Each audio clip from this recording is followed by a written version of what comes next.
A small engaged list is so much better than no list at all. I'm telling you, when it comes time to promoting something that you have worked your little butt off and you know will help solve a problem for your ideal client, there's nothing better than tapping into your email list. Welcome to The Creative Bodega, a podcast about content marketing, Instagram growth, and personal branding for female service-based solopreneurs who want to grow their business without letting it take over their lives. I'm your host, Em Connors, and each week I'll share actionable tips, expert advice, and unfiltered truths to help you create engaging content, connect authentically with your audience, and turn followers into loyal customers, all without the burnout. If you're ready to simplify your content creation, navigate the ever-changing trends, and build a business that works for you while staying sane in this crazy season of life, then you're in the right place. If there was one thing that I was absolutely terrified to do in my business as an online business owner, it was this: start an email list. I remember the day that I decided posting on Instagram is not going to be enough. And I took an online course about how to build an online course. And it was one of the first things from Amy Porterfield where she said, you need an email list. And then I'm listening to Jenna Kutcher on her podcast on my walks, and she's saying, you need an email list. And then I'm listening to Stu McLaren about how to, start a community. And he's saying, you need an email list. It's like one of those things that as a business owner, you can't really get away from it. And now I understand why, now that I have one. But when I tell you that this felt like a bigger decision to me than, I don't know, having babies or getting married, it was. Like, I lost sleep. I could not wrap my head around having to write an email every single week. I'm not a writer. And I felt very inferior. And the emails that I signed up for as a consumer were all like storytelling emails.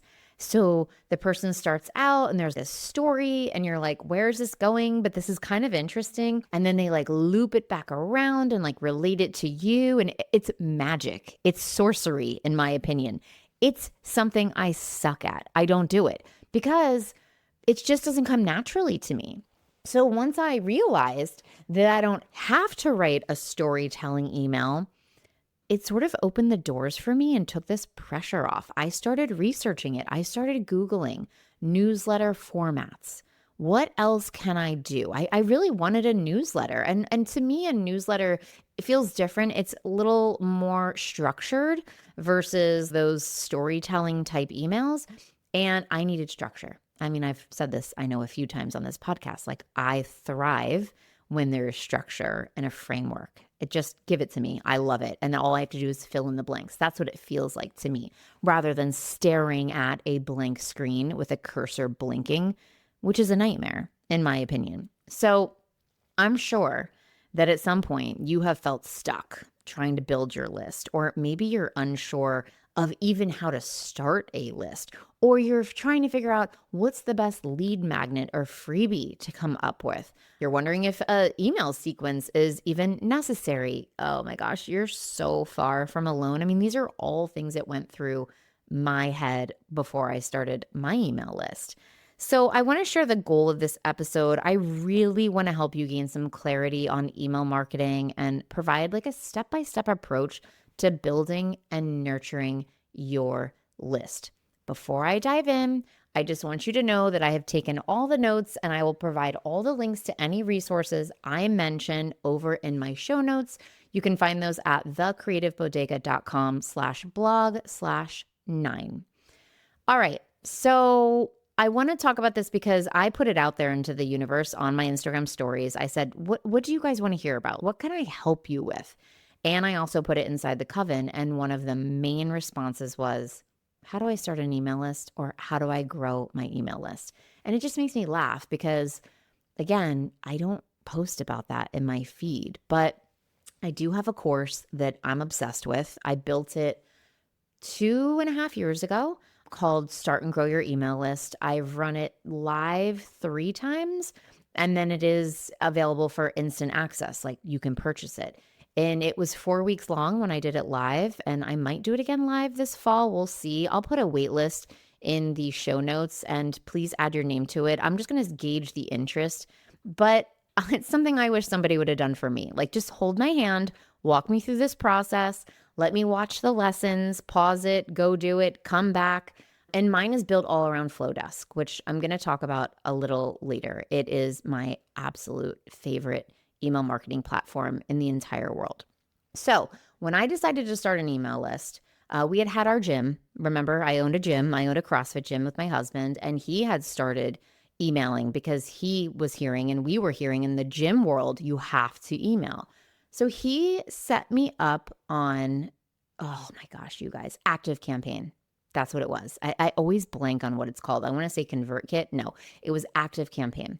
So I told him I wanted to start an email list for the Creative Bodega right when I started posting content for the Creative Bodega, 6 months before I even had an offer. No offer. I started posting consistently so everyone saw me as an expert, and I started my email list, okay? And I started emailing regularly.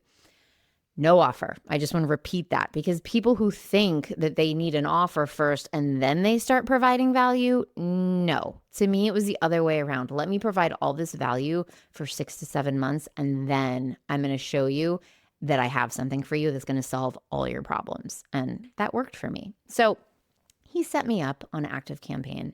And every time that I had to go in and write an email, I needed his help. It was one of the most complex backends you've ever seen. I couldn't even remember where to go to write an email. Like, not good at all. And that's when I said to him, F this, to be super honest.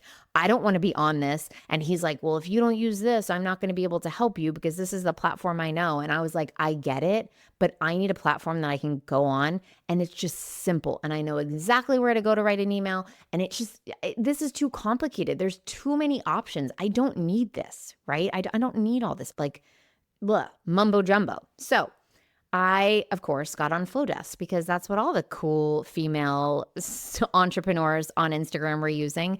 And honestly, it was one of the best investments I've ever made. I'm going to put a link in the show notes to 50% off. If you use my link, you get 50% off for your first year. It ends up being $19 a month. Are you kidding me? That's like nothing. Even when it jumps to $37 a month, you guys, best investment I've ever made in my whole life. Okay. Flowdesk, there's only so much you can do, and it is laid out so beautifully. I don't know if I have ADD. I don't know if I'm just in perimenopause. I don't know, but I get really overwhelmed and distracted when the back end of a platform is really complex, and my brain shuts down. It literally shuts down. I get in a bad mood, and I don't want to do it anymore.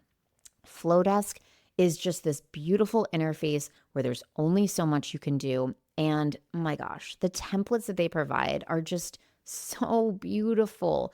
And one of the coolest things about it is you don't even have to have a website to use Flowdesk or to collect email addresses. They have these beautiful built-in forms that you can customize for your business where it's just someone clicks on the link and it's one single page and all you can do is just promote the freebie and then put spots for their name and their email address. And they say, click opt-in, right? Or gimme, or whatever you want to put in the button.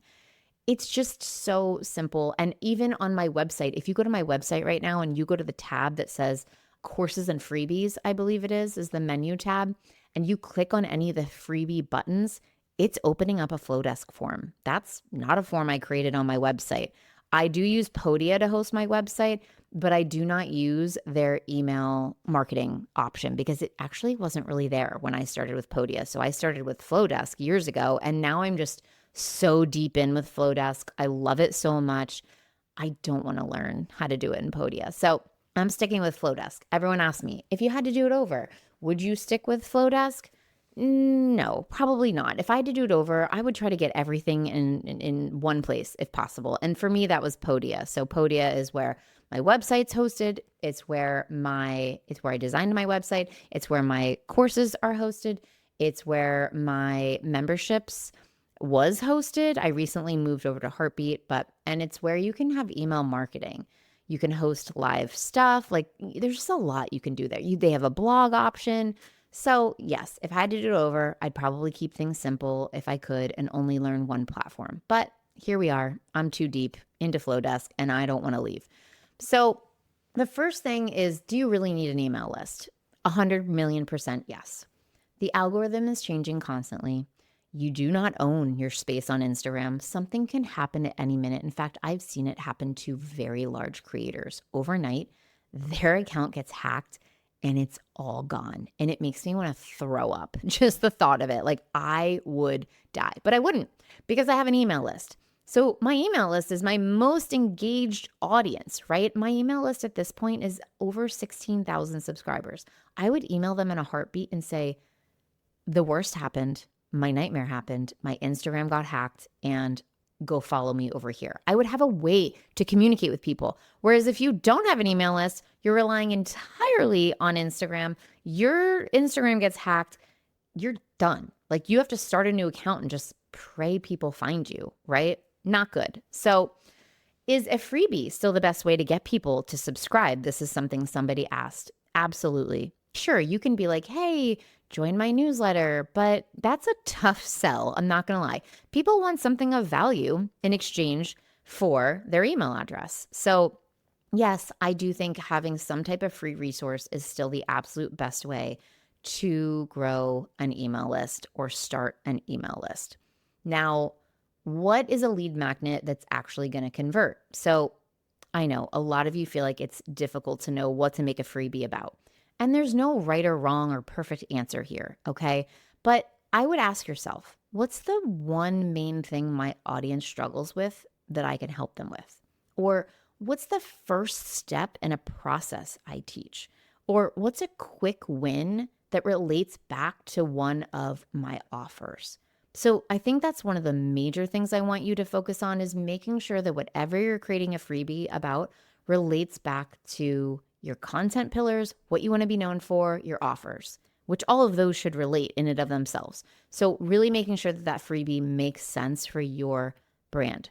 Examples of high converting lead magnets, quick wins, right? Like a checklist, a template of some kind, swipe files, or a video training or mini courses. Those do really well for me. And we're talking like a 20-minute recording, right? Of teaching you how to do something.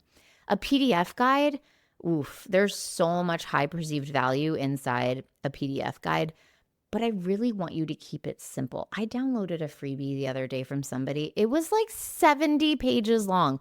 If you think my busy ass is going to be going through 70 pages of content, you're so far off. Like, I don't have time for that, right? I would rather just one list, one roundup, one toolkit. Your lead magnet should solve one problem, not give the answers to everything that ever existed when it comes to questions about this one topic. Simple is good. Simple is better, okay? Because then it means they'll actually probably consume it. The next thing, oh my gosh, and how could I forget this? You're gonna wanna create most of these in Canva, of course, right? So Canva is so funny. If you go in and you search ebooks, there aren't a ton of options inside of Canva when it comes to free resource templates. But I do have a little trick and workaround for that. So make sure you check the show notes. I will link that reel for you, and it shows you step by step how I find freebie or digital product templates inside of Canva that look awesome. Okay, next question. Do I need a welcome sequence? This is such a good question. And the answer is yes, but no. I don't have one. I'm going to build one. I swear to God, I'm going to build one of these days. My goal is by the end of April, but right now my freebie just gets delivered. I introduce myself. I say, hey, be on the lookout. I'm going to be in your inbox every Tuesday at 6 a.m. with my amazing newsletter called 321 Create. Look for it there. So I let them know what's coming. And so if they downloaded my freebie on a Monday, Tuesday, they're going to get that newsletter. If they downloaded my freebie on a Wednesday, they're going to get that newsletter on Tuesday the following week. So my newsletter sort of acts like my welcome sequence, and I'm so consistent with it that I don't know, it's just worked for me. But I can see the value in having a really simple welcome sequence. What would that look like? Grab a pen and pencil. This is what I would do. Email number 1, deliver the freebie, and introduce yourself. Super simple. Email number 2, share a story, how you got here and how you help people. Email number 3, teach something valuable to really build that trust. And email number 4, maybe it's a soft pitch. Explain how they can work with you, what you've got coming up, or what the next logical step would be for them to continue taking action. Maybe that's an instant access course that you have. So can you just send one email with the freebie? Absolutely. But I think building a sequence will probably build better relationships, and then you can always lead them into your newsletter. So again, this is something I've existed with for 4 years, or without, honestly, for 4 years. I don't have a welcome sequence, but it's something that I know that I probably need to add to my repertoire. So the next question is, what do I send every week without overthinking and feeling insanely overwhelmed? So this was my main thing. Like I was like, oh my God, what am I going to talk about every day? I don't have that much to say, right? But if you come up with a really simple newsletter framework like mine, 3-2-1, where I share, we'll start from the top. I share an intro. So not like under 100 words, some introduction that kind of leads you into three ideas to grow your business or 3 ideas for your content. Then 2, I share 2 things I'm loving that week, whether it's my latest Amazon find or my latest sweatshirt that I bought that I'm obsessed with and living in, or it's a resource or something that I found online that I think everybody should know about. So it's the 2 things I'm loving. And then the 1 tip. I give 1 content tip, and all that is my highest performing post from that week. So, and now that I have this podcast, the 3 things that I'm sharing are related directly back to the podcast, and I'm having a call to action beneath them saying, tune in here or click here to listen to the episode. Working smarter, not harder. I'm not trying to make extra work for myself, and I'm really trying to get all my content to make sense together. So what if you had some type of structure like that, whether it's the 3-2-1, or I've seen a lot of people take that concept and do a 1-1-1, right? Like just 1 tip, 1 idea, 1 quote, like something like that. I think, I don't know, if you're anything like me, having that framework and just sort of feeling like you have to go in and fill in the dots really works for me. Whereas staring at a blank screen and being like, what story can I come up with this week and weave it into a bigger story that relates back to my business? No, it's just, I love you if you can do that. I swear to God, it's sorcery, it's magic. And I'm always like, God, how did she take that story and relate it back to that product that she's now pitching? Like, genius. It's just not my thing. So if you've seen me do it, I don't know. It was a rare moment of clarity for me. So when it comes to your email list, again, managing and cleaning your email list or something along those lines, a lot of people ask, do you ever delete people who don't interact with your emails? I do. Probably only once a year though. Once a year, I will go and remove subscribers who have not opened a single email from me from a year. And you would think that it would make my open rate better by getting rid of kind of like dead weight, but it doesn't. And I've talked to a bunch of creators who are like, just leave them. They're like, I've seen people come back 2 years later who haven't opened an email address and buy something. So maybe I just don't bother with it. We'll see. But again, at most, I'm doing it once a year. And in Flowdesk, you can super easily sort by people who have not opened your email in a year. To me, a year is a really long time. And that person's not interested in what I'm providing anymore. And that's okay. But it's not the end of the world if you don't remove people. If you haven't emailed your list in a long time, that's a whole other story.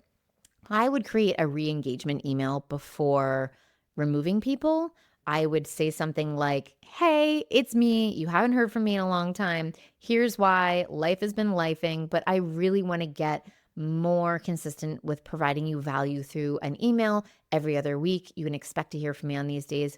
If you don't want to be a part of this email newsletter anymore, I totally get it. I'm so sorry if I dropped the ball. Just click here and you can have them click on something and it can remove them from your email list. So that is what I would do. I don't think emailing out of the blue makes sense. In fact, when I get emails out of the blue and I don't even remember who the person is or why I signed up in the first place, I can't unsubscribe fast enough. I'm not going to lie, because I keep my inbox really tight and clean.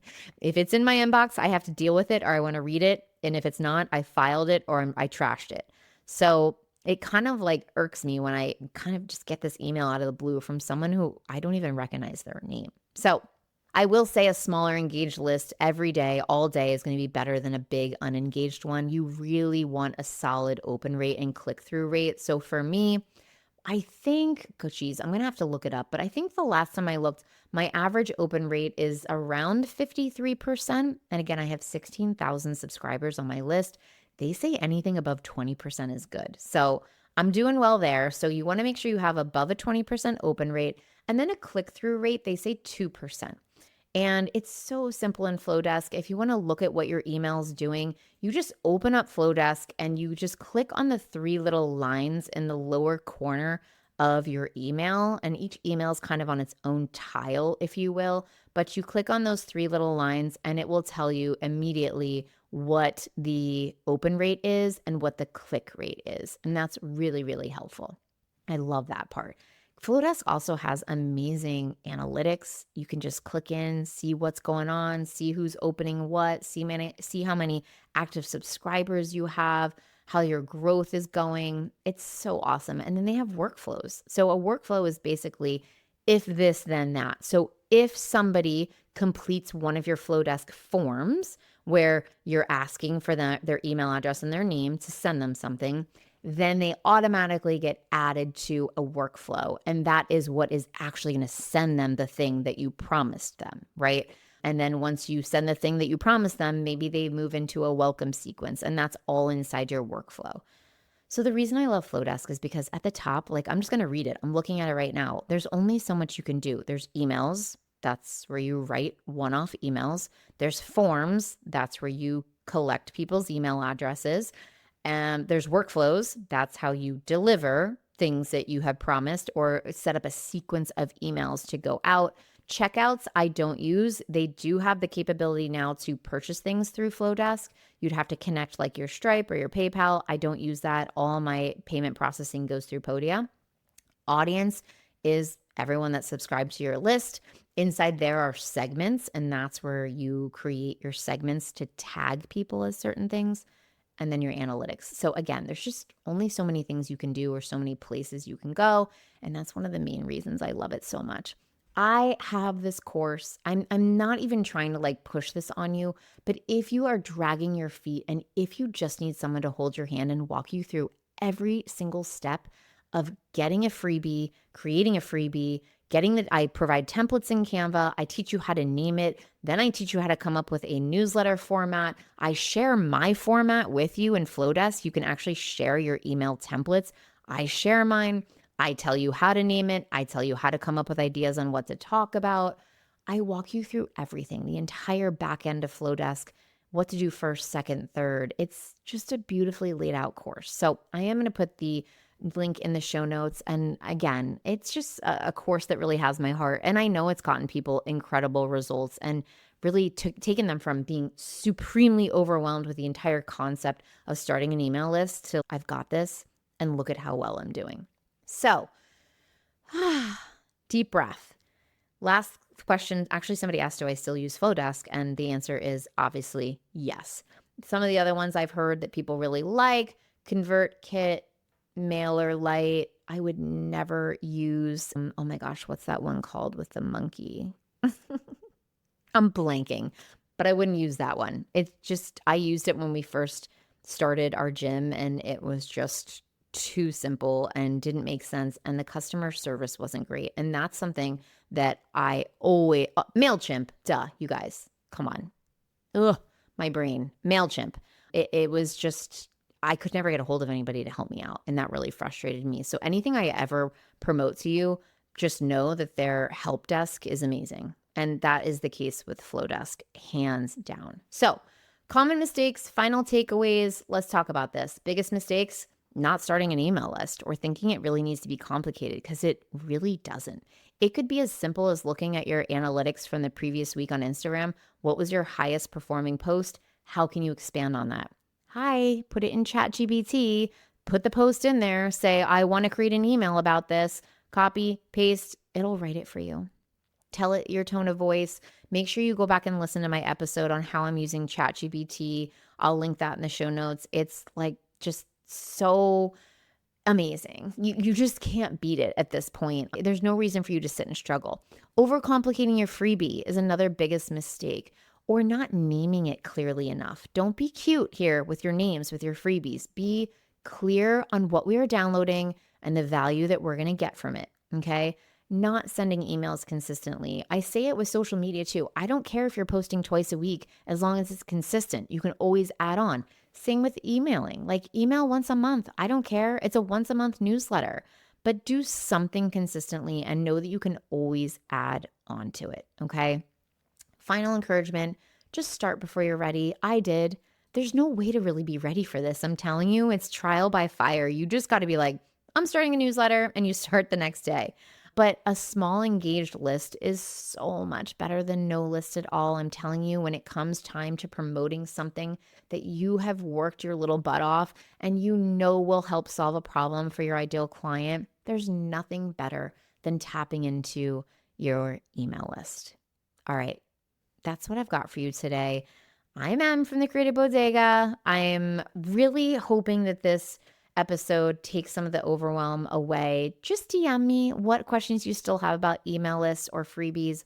I really am here to help. I want this for you so badly. I know that it's taken my business from meh to like pretty amazing sales-wise. So have a great day. I will see you on next week's episode. Thanks so much for hanging out with me on the Creative Bodega podcast. If you love this episode, please be sure to share it with a fellow solopreneur who could use a little content creation inspiration. And hey, don't forget to check out the show notes for any resources I mentioned on the episode to help you create content that feels easy and actually gets you results. If you want even more Canva and content tips, head over to my website, thecreativebodega.com, or find me on Instagram under the same name. Until next time, keep creating, keep showing up, and most importantly, try and have a little fun with your content. I'll see you on the next episode.